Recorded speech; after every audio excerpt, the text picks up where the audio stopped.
Welcome to MiConvert.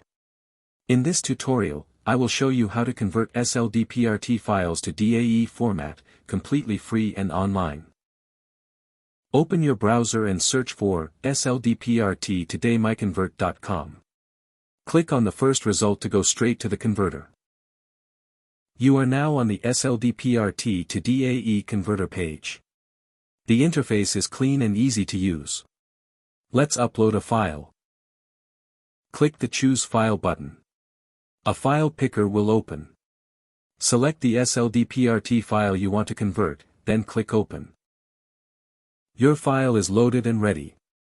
You can see the file name, size, and destination format. Click Convert now to start the conversion. The conversion is in progress. You can see the progress bar moving.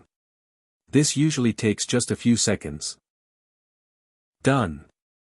Your file has been successfully converted.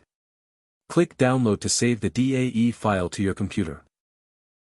That's it. Visit MiConvert.com for more free conversion tools.